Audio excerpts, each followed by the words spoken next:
Bien-aimé, écoute. Personne ne peut défier l'amour que Dieu a envers toi. Personne ne peut réussir à retourner Dieu contre toi.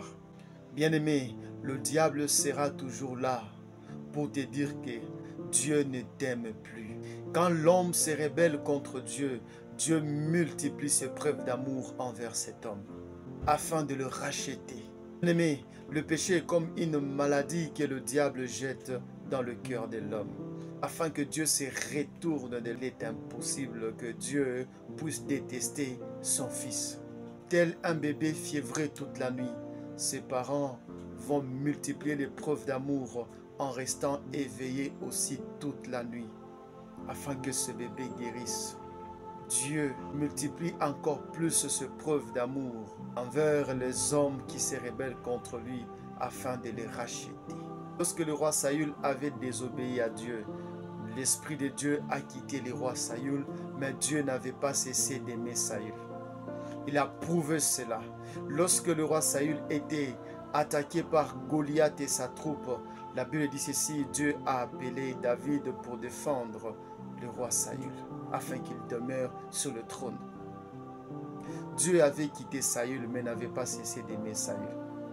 Lorsque Saül était tourmenté par le démon, Dieu avait appelé David pour aller commencer à jouer à la harpe afin de soulager Saül que Dieu avait déjà quitté.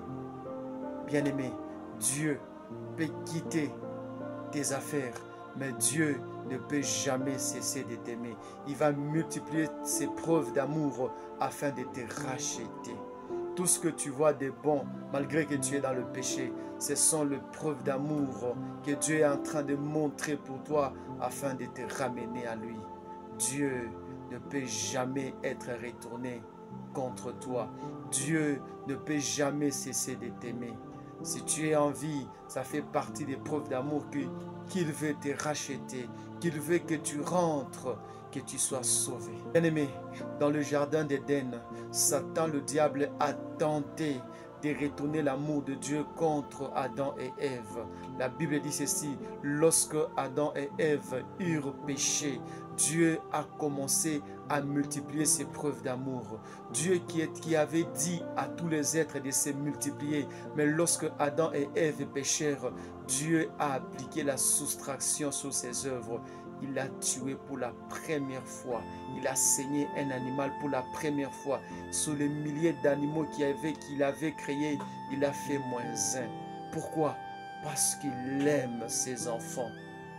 Dieu multiplie les preuves d'amour à ceux qui se rebellent contre lui afin de les ramener dans l'enclos.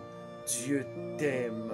Quel que soit ce que tu es en train de faire, il t'aime. Si tu es encore en vie, ça fait partie des preuves d'amour qu'il veut que tu sois racheté. Lorsque Ninive avait péché, Dieu avait multiplié ses preuves d'amour en appelant Jonas de très loin où il était pour venir ainsi ramener le peuple de Ninive vers lui.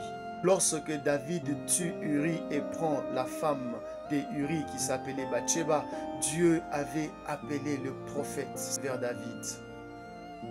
Dieu a multiplié ses preuves d'amour afin qu'il puisse racheter David. Et David a été racheté. Ninive a été racheté. Bien-aimé, lorsque la brebis est perdue, il dit ceci, il laisse les 99 brebis pour aller chercher la seule brebis qui s'est égarée. Bien-aimé, pour que la brebis soit retrouvée, elle doit accepter d'être retrouvée. Si la brebis refuse d'être retrouvée, c'est vrai, elle va rester pour toujours perdue. Dieu t'aime. C'est pourquoi il ne va jamais te perdre. Il a besoin toujours de toi.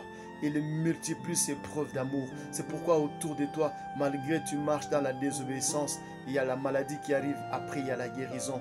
Il y a la sécheresse qui arrive, après il y a la multiplication de biens. C'est Dieu qui t'appelle, qui te dit qu'il a besoin de toi pour que tu sois racheté. Que Dieu te bénisse abondamment. Amen.